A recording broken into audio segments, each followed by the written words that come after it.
नहीं तो ये तो लाइव तो नहीं हो रहा।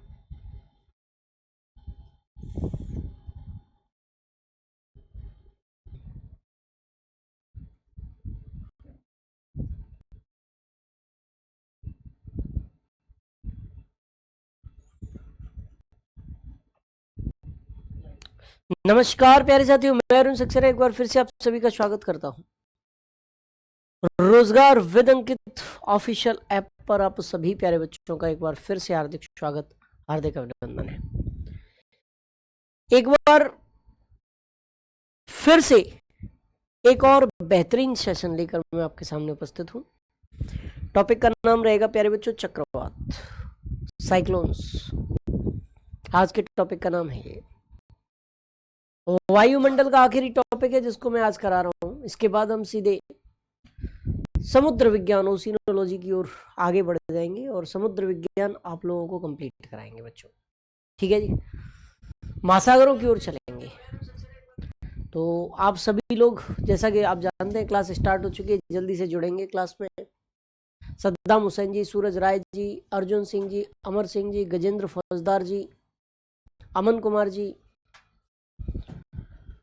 अमन पाल जी, ब्रजेश कुमार जी, चंद्रभान सिंह जी, मिथिलेश कुमार जी, संजू कुमारी जी, ललितेश प्रजापति जी, पिंकी कुमारी जी, निशु कुमार जी, आप सभी लोग इस समय क्लास में आ चुके हैं। बहुत बहुत स्वागत। जो नहीं आए हैं वो फटाफट से क्लास में जुड़ जाइए, फटाफट से क्लास में आ जाइए। क्लास की स्टार्टिंग अब मैं करने जा रहा हूँ बच्चों, नए सिरे से करने जा रहा हूँ बेटा। ठीक है जी। तो चक्रवात, सबसे पहले हम समझेंगे कि चक्रवात होता क्या है। कल ही आप लोग कह रहे थे, मेरे साथ चर्चा कर रहे थे, हम लोग मिलकर चर्चा कर रहे थे कि गांव में दोपहर 2 बजे के करीब जब आप खेतों में जाएंगे गर्मियों के मौसम में,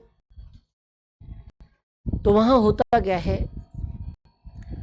वहां आप एक वायुमंडलीय भंवर देखते हैं जो जमीन से, सॉरी, ऊपर से नीचे की ओर आता है। एक वायुमंडलीय भंवर, एक एटमॉस्फेरिक एडी,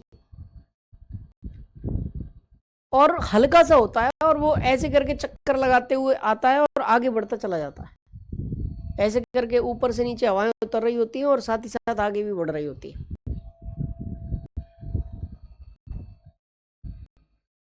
ठीक है जी। और प्यारे बच्चे, इसको हम गांव में भूत कहते हैं। क्या कहते हैं? गांव में भूत कहते हैं। लेकिन एक्चुअल में भूत नहीं होता, वो हल्का चक्रवात होता है, बहुत हल्का चक्रवात। यानी कि चक्रवात एक ऐसे वायुमंडलीय भंवर होते हैं, एक ऐसे एटमॉस्फेरिक एडीज होते हैं जिनके केंद्र में निम्न वायुदाब, मान लो यहां 10 MB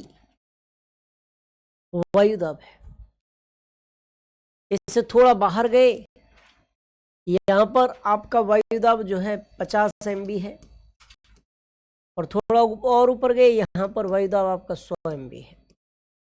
MB का मतलब यहां मिलीबार से है। 10 मिलीबार, 50 मिलीबार, 100 मिलीबार, इस प्रकार से वायुदाब आपको मिल रहे हैं।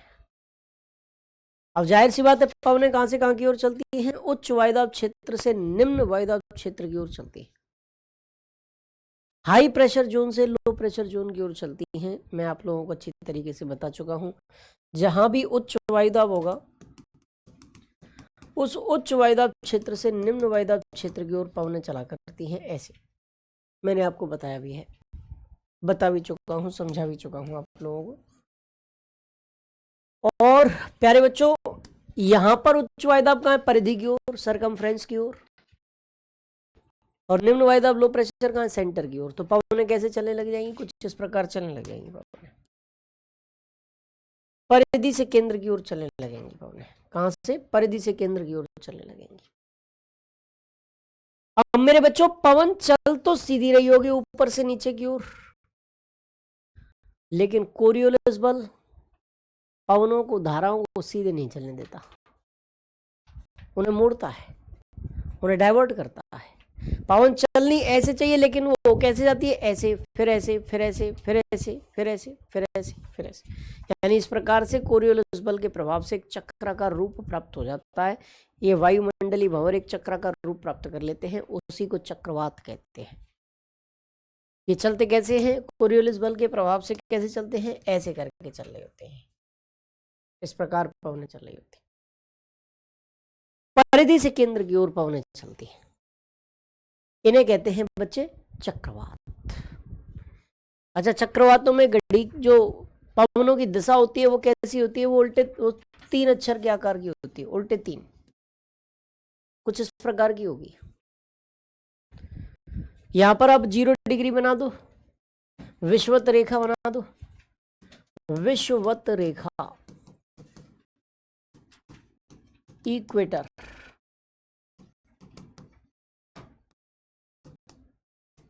इक्वेटर, यहां आप विषुवत रेखा बना दो, इक्वेटर।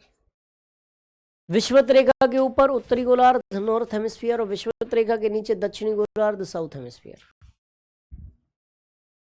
आप देख रहे हैं। अच्छा, घड़ी कैसे चलती है, घड़ी कुछ ऐसे चलती है, यहां पर आप देख पा रहे हो, यहाँ ऐसे करके चलती है घड़ी, यूं। अब आप उत्तरी गोलार्ध में देखोगे तो घड़ी ऐसे चलनी चाहिए, लेकिन चक्रवात कैसे चलता है, ऐसे, यानी कि घड़ी की सुई की दिशा के विपरीत। दक्षिणी गोलार्ध में घड़ी की दिशा क्या होती है, ये, और चक्रवात की क्या दिशा होती है, ये, यानी कि दक्षिणी गोलार्ध में घड़ी की सुई की दिशा के अनुकूल। प्यारे बच्चे, क्वेश्चन पूछा जाए कि बताओ चक्रवात की दिशा नॉर्थ हेमिस्फीयर में क्या होती है, तो एंटी क्लॉकवाइज। क्लॉक चल रही है ऐसे और साइक्लोन चल रहा है ऐसे, एंटी क्लॉकवाइज। ये नॉर्थ हेमिस्फीयर, ये उत्तरी गोलार्ध है।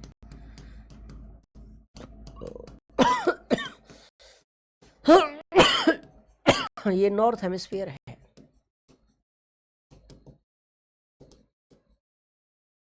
यहां चक्रवात की दिशा कैसी होगी, एंटी क्लॉकवाइज,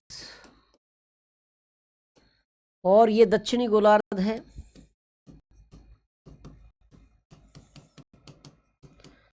और यहां चक्रवात की दिशा कैसी होती है, इसे अंग्रेजी में क्या कहते हैं, साउथ हेमिस्फीयर। और यहां चक्रवात की दिशा कैसी होती है, क्लॉकवाइज। बोलो बच्चे, क्लॉकवाइज होती है, एंटी क्लॉकवाइज, क्लॉकवाइज, कुछ इस प्रकार की चक्रवात की दिशाएं होती है। इन चक्रवातों का आकार कैसा होता है, गोलाकार भी हो सकता है, अंडाकार भी हो सकता है, वी आकार का भी हो सकता है। कैसा हो सकता है आकार इनका, गोलाकार, स्फेरिकल, अंडाकार है, और वी शेप, वी आकार का, ये इनका आकार हो सकता है, किनका, चक्रवातों का। बोलो बच्चे, क्या चक्रवातों का ऐसा आकार हो सकता है। तो चक्रवातों के बारे में मैंने बहुत सारी चीजें बताई हैं। चक्रवात कितने प्रकार के हैं ये मैं बताने जा रहा हूं। आप एक बार रिवाइज भी करेंगे और जो लेखन कार्य है उसको भी कंप्लीट कर लेंगे बच्चों, लिखने का कार्य है वो भी कंप्लीट कर लेंगे।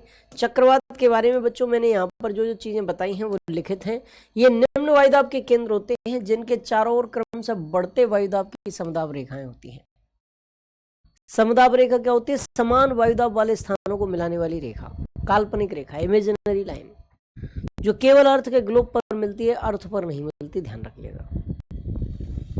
तो मैंने अभी बताया कि केंद्र में 10 MB, यानी कि एक उदाहरण दिया है, निम्न वायुदाब लो प्रेशर है, और जैसे जैसे बाहर जा रहे हैं वायुदाब, उच्च वायुदाब की समदाब रेखा है। ये क्या है, समदाब रेखा है 50 MB की, यानी कि इस संपूर्ण क्षेत्र में जो वायुदाब है वो 50 मिलीबार है। चक्रवात में पवन दिशा परिधि से केंद्र की ओर होती है। कैसे, परिधि से केंद्र की ओर, सरकमफ्रेंस से सेंटर की ओर होती है। इनकी दिशा उत्तरी गोलार्ध में घड़ी की सुई की दिशा के विपरीत कुछ इस प्रकार की दिशा होती है। नॉर्थ हेमिस्फीयर में एंटी क्लॉकवाइज, और साउथ हेमिस्फीयर में क्लॉकवाइज, ठीक है। और दक्षिणी गोलार्ध में घड़ी की सुई के अनुकूल इनकी दिशा होती है। इनका आकार गोलाकार भी होता है, अंडाकार भी होता है, और वी अक्षर के समान भी होता है, ये भी मैंने बताया था। और जलवायु व मौसम के निर्धारण में इनका पर्याप्त महत्व होता है। जहां ये पहुंचते हैं वहां की वर्षा व तापक्रम की दशाएं प्रभावित होती हैं। जहां पर भी ये जाते हैं वहाँ की वर्षा भी प्रभावित होती है और मौसमी दशाएं भी प्रभावित होती है। ये चक्रवात है बच्चों। यही चीजें मैंने आपको बताई। अब मैं आपको बताने वाला हूं कि चक्रवात के प्रकार कौन कौन से, आखिरकार कितने प्रकार के चक्रवात आते हैं। सबसे पहले आप इसको कॉपी कर लो बच्चों। क्या करेंगे? कॉपी कर लेंगे। कॉपी करने के बाद मैं आगे बढ़ाऊंगा आप लोगों को। तो चक्रवात टॉपिक हम लोग कंप्लीट कर रहे हैं भाई। वायु जो आपका क्लाइमेटोलॉजी उसका आखिरी टॉपिक है। आप गोले को टेढ़ा क्यों बना रहे हैं? क्योंकि मैं आर्टिस्ट नहीं हूं, क्योंकि मैं कलाकार नहीं हूं। मैं एक ज्योग्राफर हूं, एक टीचर हूं, ज्योग्राफी पढ़ाने वाला टीचर हूं। अब आर्टिस्ट आप हैं, कलाकार आप हैं, सही ढंग से आप बना सकते हैं मैं नहीं। जल्दी से कॉपी करें भाई। चक्रवात, ये वाला उल्टा 3 याद कर लोगे तो चक्रवात की दिशा कभी भूलोगे ही नहीं। सर पानी में भी ऐसे चक्रवात बनता है? क्या होता है पानी में चक्रवात? नहीं होता बेटा। चक्रवात तो हवाओं का वायुमंडलीय भंवर है। तो तुम कंकड़ फेंकते हो तो ऐसे करके वो आगे बढ़ती हैं। वो तरंगे होती हैं, चक्रवात नहीं होता वो। चलिए भाई, अब इसके बाद हम बात करते हैं कि चक्रवात होते कितने प्रकार के। कॉपी कर लिया आपने? बहुत अच्छी बात है। साइक्लोन और हरिकेन में डिफरेंस क्या है? अमित जी पता चल जाएगा। हाँ जी पता चल जाएगा। हरिकेन भी एक साइक्लोन है। आसमान में बिजली कैसे भड़कती है? उत्तम कुमार जी फिजिक्स वाले सर से पूछना आप। ठीक है जी। चलिए, तो यहां पर हम बात करते हैं प्रकार की, टाइप्स। टाइप्स 2 प्रकार के होते हैं भाई। कितने प्रकार के होते हैं? 2 प्रकार के। एक है शीतोष्ण कटिबंधीय,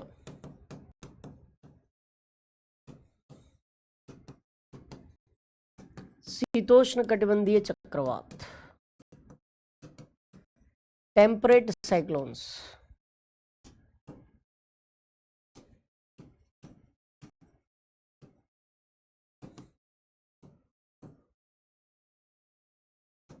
और दूसरा है उष्ण कटिबंधीय चक्रवात।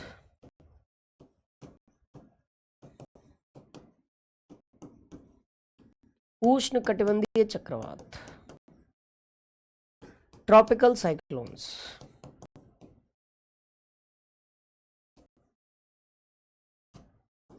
ट्रॉपिकल साइक्लोन्स, एक है टेम्परेट साइक्लोन्स, एक है ट्रॉपिकल साइक्लोन्स। उष्ण कटिबंधीय चक्रवात, शीतोष्ण कटिबंधीय चक्रवात। अच्छा, ये कैसे चलते हैं? मैंने आप लोगों को पृथ्वी के केंद्र में, पृथ्वी के ग्लोब पर वायुदाब पेटियां, एटमॉस्फेरिक बेल्ट्स भी बताए हैं। अरे भाई आ जाओ। एटमॉस्फेरिक बेल्ट्स भी बताए हैं, वायुदाब पेटियां भी बताई हैं और पवनें भी बताई हैं। 2 वायुदाब पेटियों को याद करो आप। यहां सारी वायुदाब पेटियां रिवाइज नहीं होंगी, लेकिन 2 वायुदाब पेटियों को आपको याद करना पड़ेगा। एक 10 डिग्री नॉर्थ से 10 डिग्री साउथ के बीच है, विषुवत रेखीय निम्न वायुदाब पेटी। विषुवत रेखीय निम्न वायुदाब पेटी, निम्न वायुदाब पेटी। Equatorial low air pressure belt,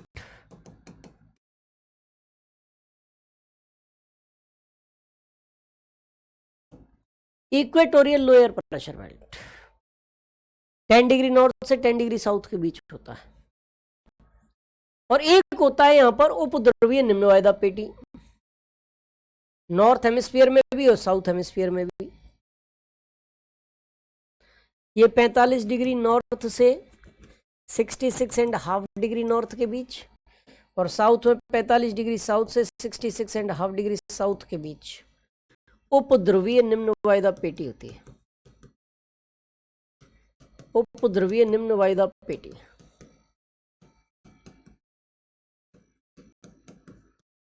subpolar low air pressure belt, air pressure belt, subpolar low air pressure belt. यहां भी उपध्रुवीय निम्न वायुदाब पेटी है।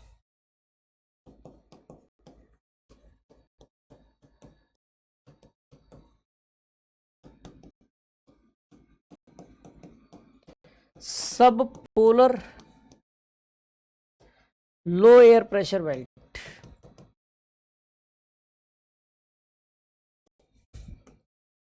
Subpolar low air pressure belt.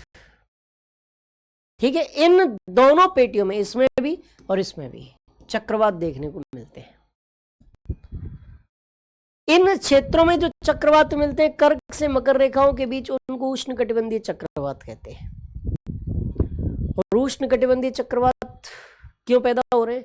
क्योंकि विषुवत रेखा पर सदैव सूर्य की किरणें लंबवत पड़ती है, हमेशा गर्मी की ऋतु रहती है, धरातल गर्म रहता है और इधर उधर से चलने वाली हवाएं यहां से गर्म व हल्की होकर ऊपर उठ जाती हैं। जमीन पर निम्न वायुदाब, ऊपर जाने पर उच्च वायुदाब बन जाता है। कुछ हवाएं ऊपर से नीचे बैठती हैं और कोरियोलिस बल के कारण वो चक्राकार रूप ले लेती हैं और चक्रवात यहां चलने लगते हैं। कर्क रेखा से मकर रेखाओं के बीच, बोलो बच्चों, कर्क रेखा से मकर रेखाओं के बीच क्या चलते हैं? चक्रवात चलते हैं। कौन से चक्रवात? उष्णकटिबंधीय चक्रवात। क्यों चल रहे हैं? क्योंकि हवा, यहाँ का धरातल गर्म है, हवा गर्म व हल्की होकर ऊपर उठ जाती है। ऊंचाई पर उच्च वायुदाब, जमीन पर निम्न वायुदाब, हवा ऊपर से नीचे की ओर चलने लगती है। बन गई। लवीश चौधरी जी को ब्लॉक कर दो, परमानेंट ब्लॉक कर दो, ये ज्यादा आई लव यू कर रहे हैं, परमानेंट कर देना इनको। ठीक है जी, इस प्रकार की बदतमीजी समझ में नहीं आई है? पढ़ाई के माहौल में पढ़ा रहा हूँ, अच्छा खासा सब चल रहा है और इस प्रकार I love you beach class में, बर्दाश्त नहीं है बेटा। जाओ आराम से घर पे रहो, करते रहो आई लव यू, देखें कौन सुनेगा। चलिए इधर देखिए, अब उपध्रुवीय निम्न वायुदाब पेटी, उपध्रुवीय निम्न वायुदाब पेटी, इसमें क्या होता है? इसमें भी चक्रवात चलते हैं। शीतोष्ण कटिबंधीय चक्रवात, टेम्परेट साइक्लोन्स, टेम्परेट साइक्लोन्स, शीतोष्ण कटिबंधीय चक्रवात। ये क्या होते हैं? ये क्या होते हैं भैया? ये 30 से 65 डिग्री अक्षांशों के बीच उत्तरी और दक्षिणी गोलार्ध दोनों में मिलते हैं। होता क्या है? इन क्षेत्रों में ऊपर से आने वाली ठंडी हवा और नीचे से आने वाली गर्म हवा दोनों आपस में टकराती हैं, टकरा कर ऊपर उठ जाती हैं। जमीन पर लो एयर प्रेशर बन जाता है, ऊंचाई पर जाने पर उच्च वायुदाब बन जाता है, हवा ऊपर से नीचे की ओर चलती है, कोरियोलिस बल उनको चक्राकार रूप दे देता है, चक्रवात आ जाते हैं। बच्चों क्या आ जाते हैं? चक्रवात आ जाते हैं। बोलो क्लियर है कि नहीं?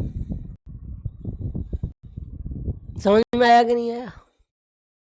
तो दो पेटियों में चक्रवात आ रहे हैं, दो बेल्ट्स में चक्रवात आ रहे हैं।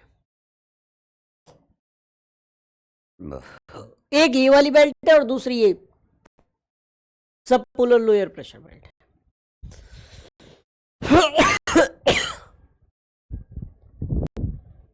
बच्चों, ये जो शीतोष्ण कटिबंधीय चक्रवात है, ये दोनों गोलार्धों में 30 से 65 degree north south, north south यानी कि उत्तरी गोलार्ध में भी और दक्षिणी गोलार्ध में भी, इन अक्षांशों के बीच आते हैं। ठीक है जी। और उष्ण कटिबंधीय चक्रवात 23.5 डिग्री नॉर्थ से 23.5 डिग्री साउथ के बीच आते हैं। कर्क रेखा से मकर रेखा के बीच आते हैं। ये चक्रवात हैं। क्यों आते हैं मैंने बताया आपको। सबसे पहले हम शीतोष्ण कटिबंधीय चक्रवात की चर्चा करेंगे, टेम्परेट साइक्लोन्स की चर्चा करेंगे और फिर एक एक चीज आपको लिखा के भी समझाऊंगा, यानी रिपीट भी कराऊंगा, परेशान मत हो बिल्कुल। तो हम किसकी चर्चा करने जा रहे हैं? हम चर्चा करने जा रहे हैं बच्चे शीतोष्ण कटिबंधीय चक्रवात की। शीतोष्ण कटिबंधीय चक्रवात,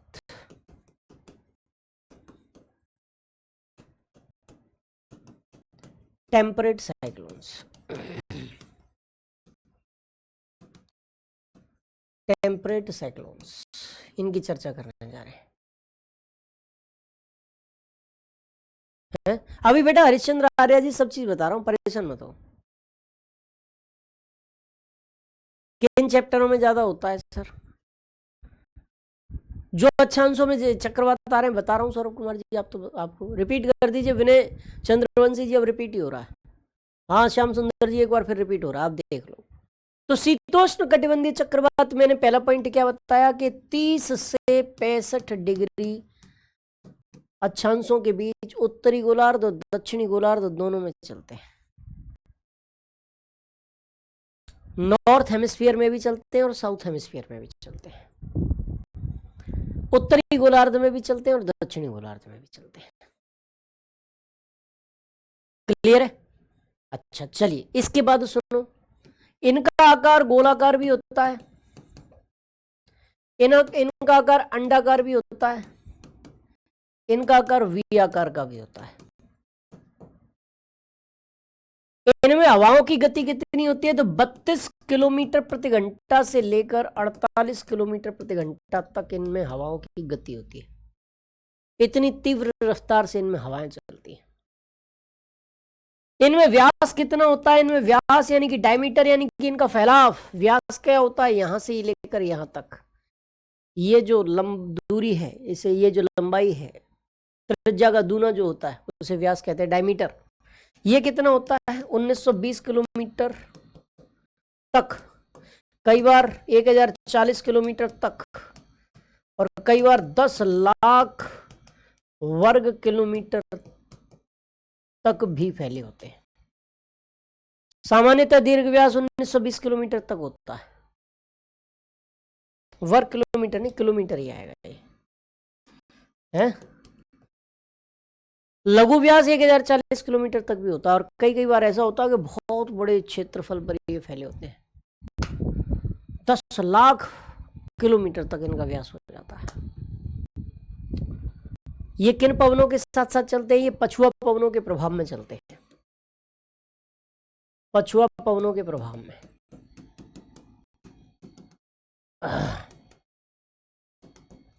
वेस्टर्लीज के प्रभाव में।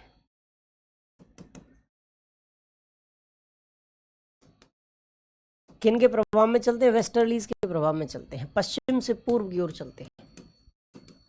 किस दिशा से किस दिशा की ओर चलते हैं? वेस्ट टू ईस्ट की ओर चलते हैं, पश्चिम से पूर्व डायरेक्शन की ओर चलते हैं, वेस्ट टू ईस्ट डायरेक्शन की ओर चलते हैं। कौन चलते हैं? शीतोष्ण कटिबंधीय चक्रवात चलते हैं, टेम्परेट साइक्लोन्स चलते हैं। ये आप अच्छी तरीके से देख लो, ये कुछ इंपॉर्टेंट पॉइंट्स हैं जो शीतोष्ण कटिबंधीय चक्रवातों से बन सकते हैं। अच्छा एक चीज और ध्यान रख लो, इनमें वाताग्र भी पाए जाते हैं, वाताग्र, फ्रंट पाए जाते हैं, आप कहोगे कि गुरुजी ये वाताग्र क्या है? वाताग्र मेरे बच्चे एक ऐसी सीमा है जिसमें दो विपरीत स्वभाव वाली वायु राशियां आपस में मिलती हैं, इस सीमा के सहारे मिल रही है, यही वाताग्र कहला रहा है। एक तरफ से गर्म हवा वायु राशि चल रही है, एक तरफ से ठंडी वायु राशि चल रही है, दोनों वायु राशियां जहां मिलती हैं उसे वाताग्र कहते हैं। शीतोष्ण कटिबंधीय चक्रवातों में वाताग्र मिलते हैं बच्चे, ठीक है जी। ये शीतोष्ण कटिबंधीय चक्रवातों से बनने वाले महत्वपूर्ण प्रश्न थे। एक और बार रिवाइज कर लो अच्छी तरीके से। ये किन अक्षांशों के बीच मिलते हैं? तो दोनों गोलार्धों में 30 से 65 डिग्री अक्षांशों के बीच। इनका आकार गोलाकार, अंडाकार या वी आकार में हो सकता है। इनमें पवनों की गति 32 किलोमीटर प्रति घंटा से 48 किलोमीटर प्रति घंटा हो सकती है। इनका व्यास इनमें से कुछ भी हो सकता है, इनमें से कुछ भी हो सकता है। इनका डायमीटर क्या होता है? त्रिज्या का दूना होता है, ठीक है जी, मैंने बता दिया आपको। ये किन पवनों के प्रभाव में चलते हैं? तो वेस्टर्लीज के प्रभाव में वेस्ट टू ईस्ट की ओर चलते हैं, और इनमें वाताग्र भी पाए जाते हैं बच्चों। इनके बारे में भी आपने अच्छी तरीके से देख लिया। चलो भाई, अब शीतोष्ण कटिबंधीय चक्रवातों को लिखित रूप में भी देखते हैं। कैसे देखते हैं? लिखित रूप में। जो आपने ऊपर वाली परिभाषा देगी ना, ये वाली चक्रवात की जो परिभाषा देगी है, उनमें अगर आप में से कोई अंग्रेजी माध्यम का बच्चा है और उसको अगर अंग्रेजी में चक्रवात की परिभाषा अभी नहीं मिली है तो आप बिल्कुल चिंतित ना होइए, मैं अंग्रेजी में भी आपके सामने रख रहा हूँ, आप कॉपी कर सकते हैं, मैं टाइम भी दे रहा हूँ आपको, ठीक है जी। मैं आपको टाइम भी दे रहा हूँ, जिसने जो इंग्लिश मीडियम का बच्चा है जिसने नोट नहीं किया वो नोट कर ले फटाफट से, ठीक है। तो चक्रवात को एकदम से डीपली पढ़ाया भाई, कसर तो नहीं छोड़ रहा हूँ, बाद बाकी ईश्वर की इच्छा है। मतलब सर बहुत बड़े होते हैं, बहुत नुकसान, हाँ बिल्कुल कर सकते हैं। पछुआ पवन क्या बेटा? वेस्टर्लीज बता चुका है, स्थायी पवन है। विनय चंद्रवंशी जी, इसका मतलब क्लासेस नहीं ले रहे आप, इसका मतलब आप क्लासेस नहीं ले रहे। क्लासेस लीजिए बेटा, बता चुका पछुआ पवन वेस्टर्लीज क्या होती है। सर जी हम जो खेतों में देखते हो वो 5, 7, 10 फुट के ही होते हैं। वो बेटा बहुत हल्के चक्रवात हैं विक्रम भंबू जी। वो क्या है कि वायुमंडलीय भंवर कह सकते हैं, एटमॉस्फेरिक एडी कह सकते हैं उनको, हैं। चक्रवात का बहुत बहुत हल्का रूप होता है जिसे हम भूत कहते हैं। सर जिधर से हवा चलती है उसी पछुआ पवन कहते हैं, जो कि जिधर हवा होती है उसको पछुआ। अरे रविंद्र कुमार जी, पछुआ पवन बता दिया है मैंने आपको क्या होता है। चलिए आगे बढ़ते हैं, अब आप फटाफट से कॉपी करेंगे। ये चक्रवात की कुछ दिशा दी गई है, परिधि से केंद्र की ओर चल रही है, निम्न दाब इसके केंद्र में होता है और जैसे जैसे ऊपर जा रहे हैं वायु दाब बढ़ता जा रहा है। ये जो रेखा है वो 990 की है, ये 1005 की समदाब रेखा है, 1015 की समदाब रेखा है और 1020 की समदाब रेखा है। यानी कि जैसे जैसे बाहर की ओर जा रहे हैं, ऊंचाई की ओर जा रहे हैं, वायु दाब बढ़ रहा है, केंद्र में निम्न वायु दाब। ठीक है जी। अच्छा, इनकी दिशा के बारे में भी एक इमेज दे रखा है। देखिए उत्तरी गोलार्ध में, नॉर्थ हेमिस्फीयर में घड़ी की सुई के प्रतिकूल इस प्रकार से दिशा होती है इनकी, नॉर्थ हेमिस्फीयर में, और साउथ हेमिस्फीयर में इनकी दिशा कुछ इस प्रकार होती है घड़ी की सुई के अनुकूल बेटा, जिसके लिए मैंने उल्टा 3 अक्षर भी बनाया है ऐसे करके। ठीक है, चलिए नेक्स्ट। अब चक्रवात के प्रकार क्या हैं ये पढ़िए, आप लिख लीजिए। चक्रवात 2 प्रकार के होते हैं, एक शीतोष्ण कटिबंधीय चक्रवात है, एक उष्ण कटिबंधीय चक्रवात, यानी temperate cyclone and tropical cyclone.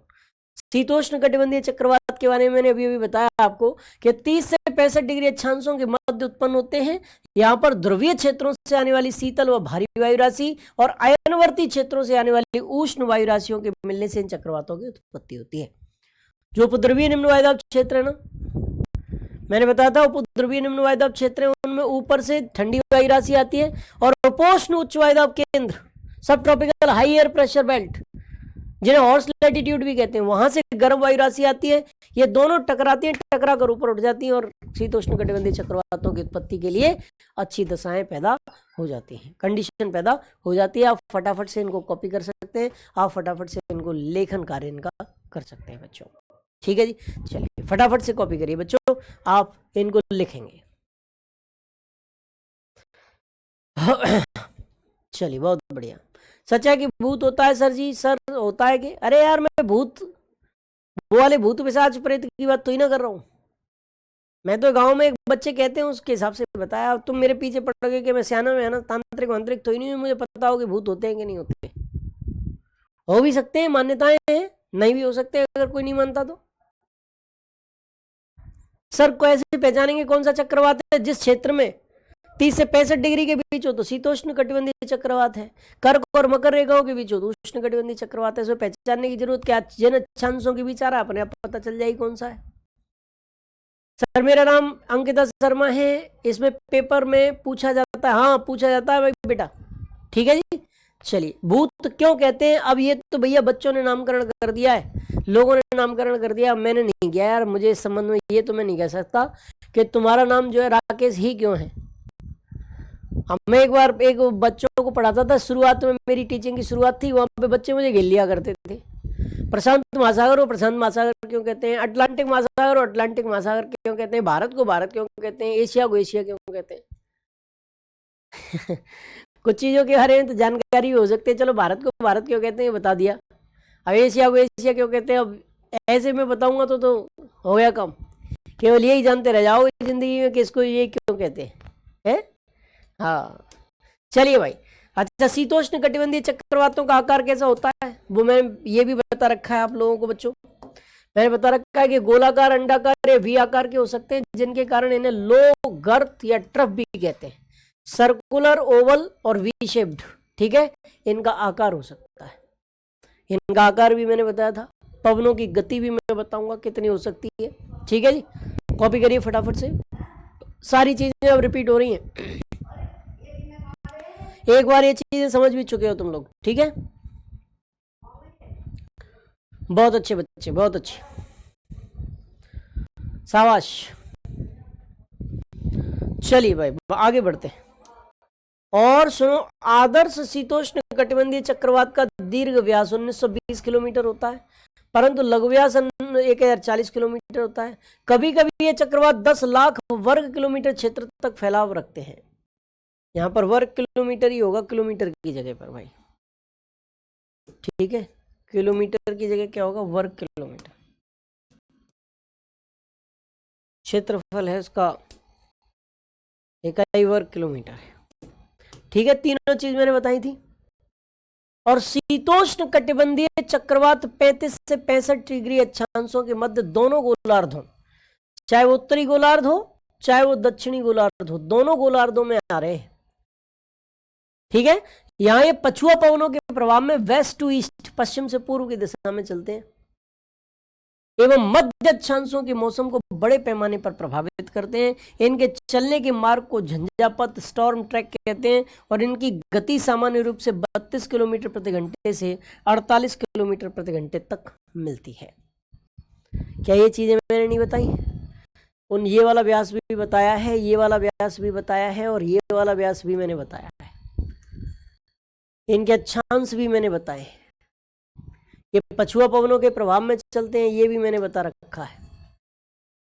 ठीक है जी, और इनकी गति भी मैंने आप लोगों को बता रखी है। सारी चीज में तीसरी चौथी बार रिपीट हो रहा है, चीजें एकदम दिमाग में सीधे याद तक हो रही होंगी, छप रही होंगी आपके। अभी तक कॉपी नहीं किया तो कॉपी कर लो। अंग्रेजी मीडियम वाले भी निराश ना हो, परेशान मत हो, स्लाइड अगली इंग्लिश मीडियम में भी आएगी, यानी कि सारी चीजें इंग्लिश हिंदी दोनों में ही आपको मिलेंगी। हाँ, इन्हीं दो अक्षांशों में, इन्हीं दो बेल्ट्स में, इन्हीं दो जोन्स में आते हैं राकेश कुमार जी, सॉरी संजय गगरल जी। क्यों आते हैं ये मैंने बता दिया, क्योंकि वहां जमीन पर लो एयर प्रेशर होता है। जो अंग्रेजी माध्यम के बच्चे हैं फटाफट से कॉपी कर लें आप भी। ठीक है जी, चलिए बहुत अच्छा।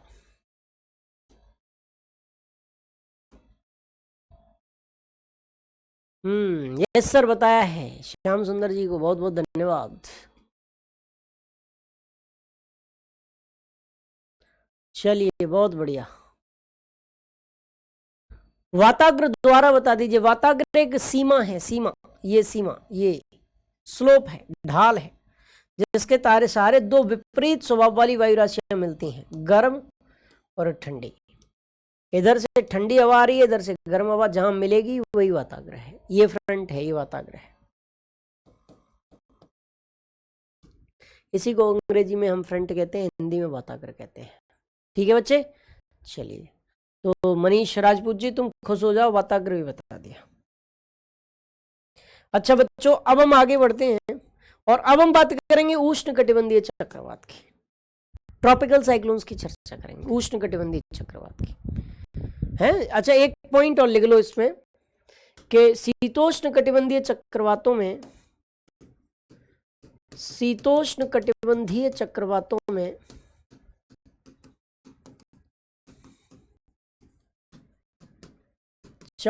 में वाताग्र, फ्रंट, टेम्परेट साइक्लोन्स में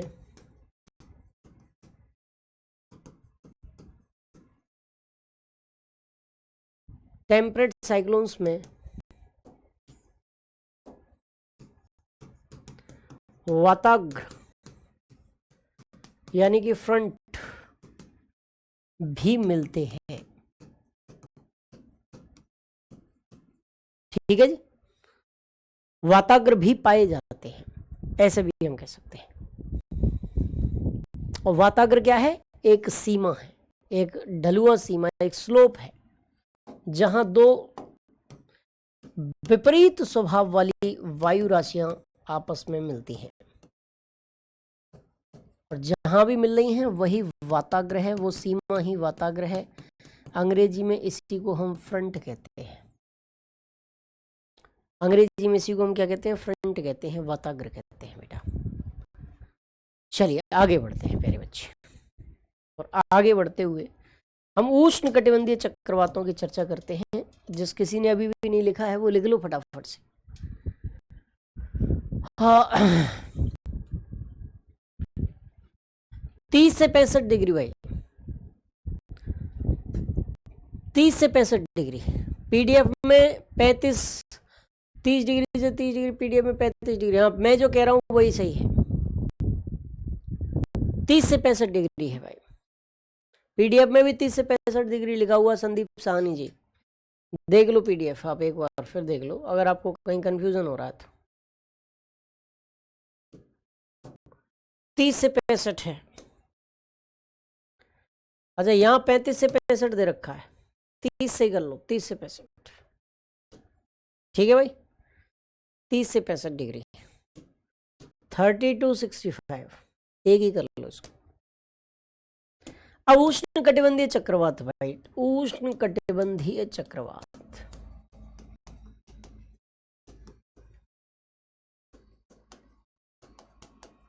ट्रॉपिकल साइक्लोन्स।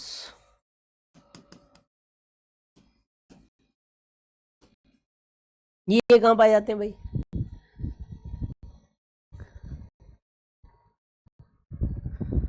अरुण सर आप हमें ब्लॉक कर दिया। अरे तुम्हारा आंसर मैंने बताया तो था अल्पा मौर्य जी, आपको तो ब्लॉक करूंगा ही नहीं।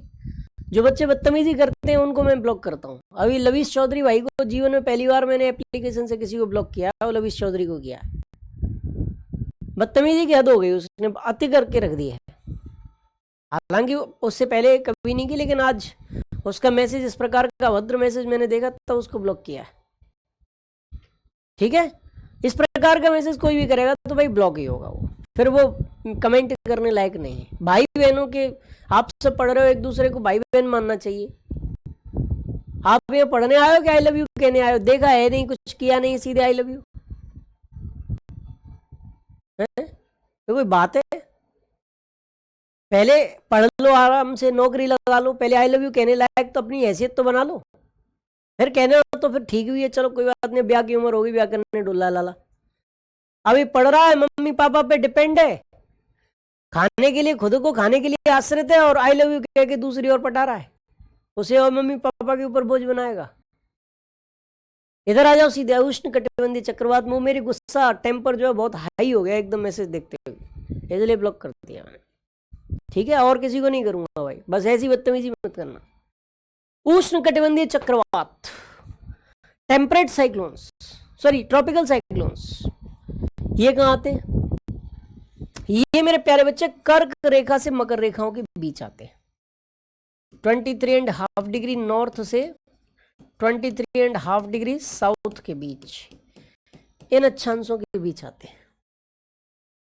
ठीक है जी, 23.5 डिग्री नॉर्थ से 23.5 डिग्री साउथ के बीच ये आते हैं। ठीक है जी, ये इनके क्षेत्र हैं। ठीक है, ये इनके क्षेत्र है। अब मेरे बच्चों, इनमें व्यास कितना होता है? इनका डायमीटर कितना होता है? 80 से 300 किलोमीटर, 80 से 300 किलोमीटर के बीच इनका व्यास होता है। कभी कभी 50 किलोमीटर भी होता है, कभी कभी 50 किलोमीटर तक एक छोटे क्षेत्र को ये प्रभावित करते हैं। इनका व्यास 50 किलोमीटर भी होता है। इनमें पवनों की गति कितनी होती है, स्पीड कितनी होती है? तो भैया 32 किलोमीटर प्रति घंटे से 120 किलोमीटर प्रति घंटा इनकी स्पीड होती है, इनकी रफ्तार होती है। इनमें पवनों की रफ्तार होती है 32 किलोमीटर प्रति घंटे से 120 किलोमीटर प्रति घंटा। ये इनमें पवनों की स्पीड है, रफ्तार है। कई बार बहुत प्रचंड गति से भी चलते हैं, इनको हरिकेन और टॉर्नाडो कहते हैं। इन चक्रवातों के नाम भी बड़े फेमस हैं। कई इनको हरिकेन कह रहे हैं, कई टॉर्नेडो कह रहे हैं, कई चक्रवात कह रहे हैं, कई विली विली कह रहे हैं, कई टाइफून कह रहे हैं, कई टाइफू कह रहे हैं। विभिन्न नामों से जाना जाता है इन चक्रवातों को। कई बागियो भी कह रहे हैं। भारत में बंगाल की खाड़ी में इनको चक्रवात कहा जाता है, साइक्लोन्स कहा जाता है। चीन में, जापान में, फिलीपींस में इनके आसपास इनका नाम अलग है। तटीय अमेरिका में हरिकेन टॉर्नेडो के नाम से इनको जाना जाता है। इस प्रकार से बच्चों बहुत सारे नाम हैं इन चक्रवातों। ये चक्रवात किन पवनों के सहारे चलते हैं? इन क्षेत्रों में कौन सी पवनें चलती हैं? व्यापारिक पवनें चलती हैं। कैसे? ऐसे चलती हैं, ऐसे ऐसे करके व्यापारिक पवनें चलती हैं। जरा वो वाला इमेज देख लेना जो मैंने बनवाया था। व्यापारिक पवनें चलती हैं, और व्यापारिक पवनें कैसे चल रही हैं? पूर्व से पश्चिम की ओर। अतः ये चक्रवात भी व्यापारिक पवनों के प्रभाव में, व्यापारिक पवनों के प्रभाव में ट्रेड विंड्स के इफेक्ट में, ट्रेड विंड्स के इफेक्ट में, व्यापारिक पवनों के प्रभाव में पूर्व से पश्चिम की ओर, पूर्व से पश्चिम की ओर, ईस्ट टू वेस्ट की ओर ये फ्लो करते हैं। कौन फ्लो करते हैं? चक्रवात फ्लो करते हैं ईस्ट टू वेस्ट। व्यापारिक पवनों के प्रभाव में ये पूर्व से पश्चिम की ओर गति करते हैं बच्चों। ये उष्णकटिबंधीय चक्रवात है। उष्णकटिबंधीय चक्रवात में भाई कुछ ऐसे करके इनका जो मौसमी दशाएं होती हैं वो कुछ इस प्रकार होती हैं। बीच में एक इलाका होता है चच्छू, यानी कि आई, चच्छू यानी कि आई। यहां पर भी घनघोर बादल है, वर्षा हो रही है, बादल वर्षा, इधर भी घनघोर बादल हो रहे हैं, वर्षा भी हो रही है। ये बादल हो रहे हैं भाई, इधर वर्षा भी हो रही है। ऐसे करके चक्रवात चल रहा है। मान लो कोई स्थान यहां पर है, सबसे पहले जैसे चक्रवात का आगमन होगा भयंकर वर्षा होगी, मूसलाधार वर्षा। फिर ये वाला क्षेत्र आएगा चच्छू वाला, आधा एक घंटे के लिए वर्षा शांत हो जाएगी, इस इलाके को चच्छू कहते हैं। और फिर ये वाला क्षेत्र आएगा, घनघोर वर्षा पुनः प्रारंभ हो जाएगी। यानी कि उष्णकटिबंधीय चक्रवातों में एक क्षेत्र पाया जाता है चच्छू या आई, जहां मौसम साफ होता है। जब ये चच्छू या आई किसी क्षेत्र से गुजरता है तो मौसम साफ हो जाता है, उस समय वर्षा नहीं होती। बाद बाकी जब तक चक्रवात का प्रभाव रहेगा मूसलाधार वर्षा होगी बच्चों। इस उष्णकटिबंधीय चक्रवात की विशेषताएं हैं। अच्छा, एक चीज और ध्यान रखना, इसकी ऊर्जा का मुख्य स्रोत क्या है? संघनन की गुप्त ऊष्मा। संघनन की गुप्त ऊष्मा, लेटेंट हीट, इसकी ऊर्जा का मुख्य स्रोत है। अब ये गुप्त ऊष्मा क्या है? गुप्त ऊष्मा क्या है? आप इसको फिजिक्स में पढ़ते हैं। मान लीजिए 1 किलो कैलोरी ऊष्मा चाहिए किसी वस्तु का तापमान 1 डिग्री सेंटीग्रेड बढ़ाने के लिए, या उसकी अवस्था परिवर्तन करने के लिए मान लीजिए, और उस वस्तु में जो ऊष्मा की मात्रा है वो 1.1 किलो कैलोरी है, तो कुछ एक्स्ट्रा जो ऊष्मा है वो वायुमंडल में मुक्त हो जाएगी, और जो एक्स्ट्रा ऊष्मा वायुमंडल में मुक्त होगी उसी को गुप्त ऊष्मा कहते हैं, उसी को लेटेंट हीट कहते हैं, उसी को क्या कहते हैं? गुप्त ऊष्मा। संघनन की प्रक्रिया, संघनन यानी कि अवस्था परिवर्तन, अवस्था परिवर्तन के समय जो एक्स्ट्रा हीट वायुमंडल में चली जाती है उसी को संघनन की गुप्त ऊष्मा कहते हैं। और अवस्था परिवर्तन, जल का गैस में बदलना, गैस का लिक्विड में, लिक्विड का ठोस में बदलना, यह अवस्था परिवर्तन है, यही संघनन है। और जल, ह्यूमिडिटी, आर्द्रता पाई कहां जाएगी? महासागरों के ऊपर ज्यादा मात्रा में पाई जाएगी। तो जो तटीय क्षेत्र होते हैं, तटीय क्षेत्र, ये महासागर है, इसके ऊपर इसकी स्पीड तीव्र होगी। जैसे तटीय क्षेत्रों में जाएगी तटीय क्षेत्रों को प्रभावित करेगी, लेकिन जैसे अंदर जाएंगे ये क्षीण होने लगेंगे, क्योंकि यहां संघनन की गुप्त ऊष्मा इनको नहीं मिलेगी। जैसे पंखा चलाते हो ना आप, पंखा धीरे धीरे चल रहा है, आप उसको एनर्जी दे रहे हो, और आप चाहो तो उसको तेज गति से भी चला सकते हो। इसी प्रकार गुप्त ऊष्मा कम मिलेगी तो ये धीरे धीरे चलेंगे, और ज्यादा मिल गई तो एकदम ऐसे करके भयंकर स्पीड में चलेंगे, मिनटों में भयंकर विनाश क्रिएट कर सकते हैं चक्रवात, मिनटों में भयंकर विनाश, तबाही। अब एक बच्चा कह रहा था क्या चक्रवात भारी वस्तुओं को उठा सकता है? भारी वस्तु नहीं, पूरी की पूरी बिल्डिंग को ही विध्वंस कर देगा मिनटों में, अपार जन धन की हानि कर देगा, पते नहीं चलेंगे कहां गए, विध्वंस हो जाएगा। केवल तुम्हारे घर की बात नहीं कर रहा, पूरे के पूरे शहर का, आसपास के क्षेत्र का विध्वंस हो सकता है। हरिकेन, टॉर्नेडो बहुत भयंकर चक्रवात है। चक्रवात आते हैं तो इनके नाम भी अलग अलग हो जाते हैं, कई बार कैटरीना भी कह देते हैं इनको, कई बार करीना भी कह देते हैं। चक्रवात आए हैं, इनको चक्रवातों के नाम रख दिए, कैटरीना, करीना, अगली बार हो सकता है ऐश्वर्या रख दे, हैं, जूही चावला रख दे, कुछ भी रख सकते हैं नाम। कयामत है भैया, ये नाम भी बहुत भयंकर है चक्रवात, भयंकर विनाश वाले। चलो भाई, तो संगणन की गुप्त ऊष्मा इनके मुख्य स्रोत है ऊर्जा का। ये तटीय क्षेत्रों को ही प्रभावित करते हैं और उष्ण कटिबंध ट्रॉपिकल जोन कर्क रेखा से मकर रेखा के बीच ये प्रभावी रहते हैं।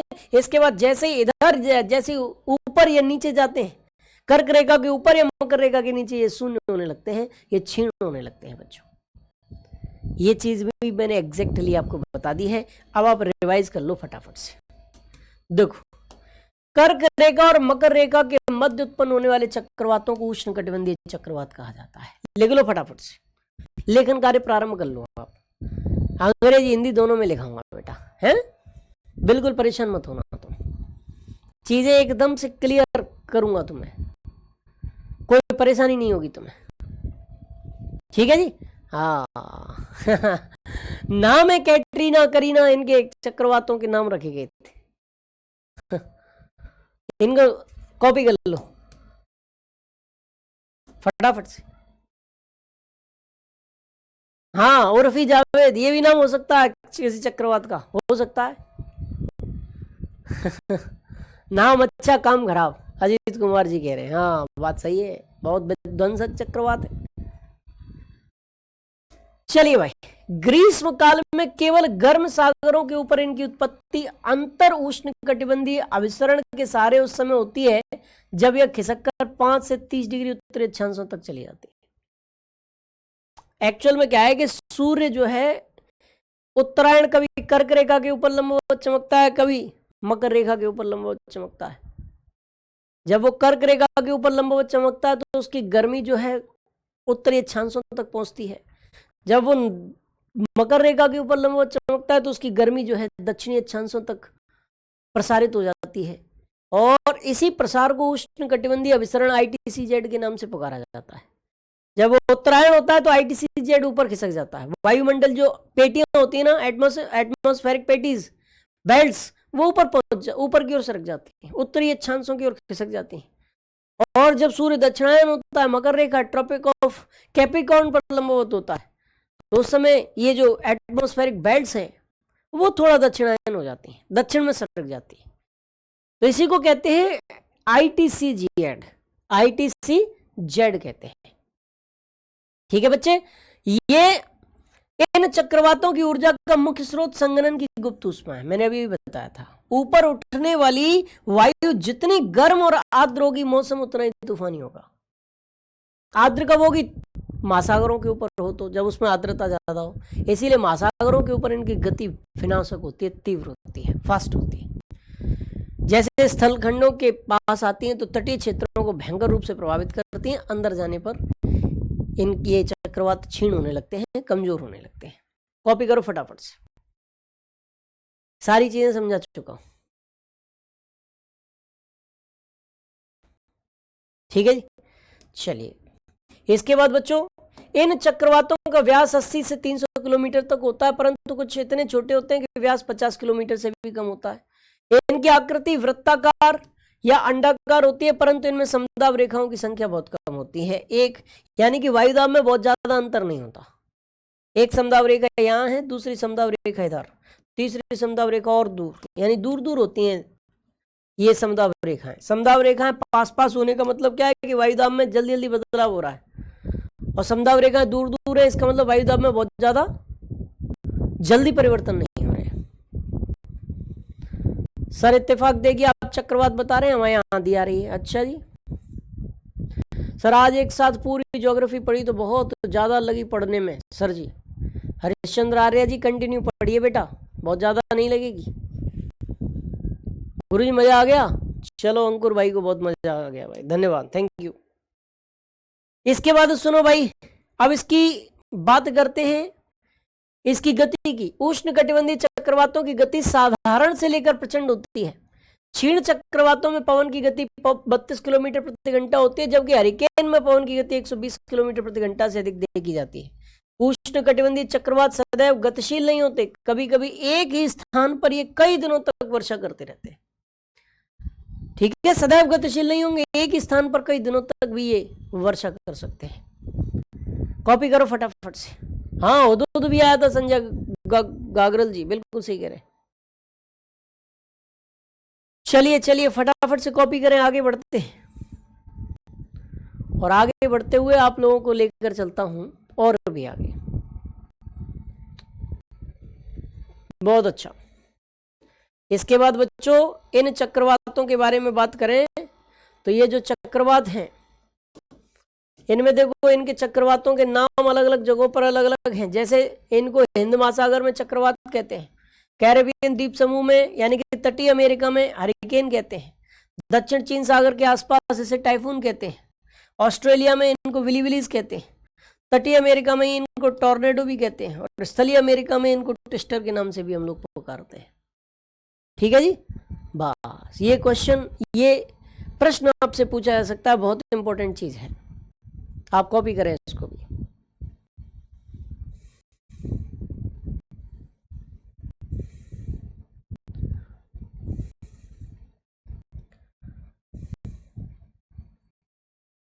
जल्दी जल्दी जल्दी जल्दी जल्दी कॉपी करें फटाफट से।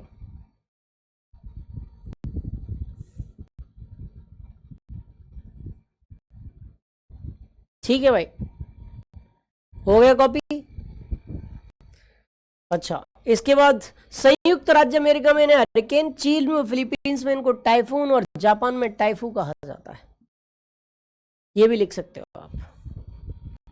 विभिन्न एग्जैक्ट देश के हिसाब से फिर मैंने बताया इसे कहां किस देश में क्या कहा जाता है।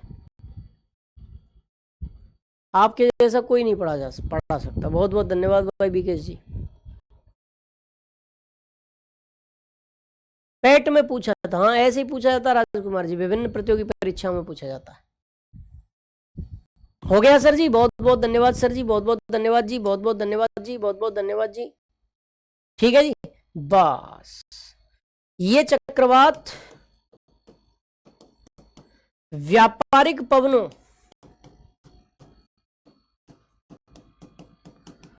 ट्रेड विंड्स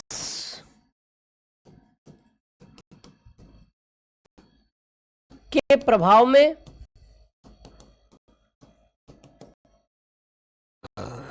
पूर्व से पश्चिम, ईस्ट टू वेस्ट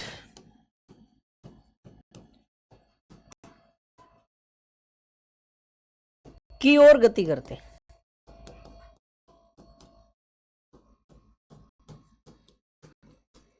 कॉपी करो, उष्णकटिबंधीय चक्रवात भी खत्म, उष्णकटिबंधीय चक्रवात भी खत्म, शीतोष्णकटिबंधीय चक्रवात भी खत्म, उष्णकटिबंधीय चक्रवात भी खत्म, टॉपिक भी खत्म भाई। अब हम आगे नेक्स्ट क्लास लेकर आएंगे और नेक्स्ट क्लास में नया टॉपिक आप लोगों को कराएंगे भैया। ठीक है जी, चलिए बहुत अच्छा। तो मुलाकात होगी भाई नेक्स्ट क्लास में, तब तक के लिए जय हिंद, जय भारत, जय महाकाल।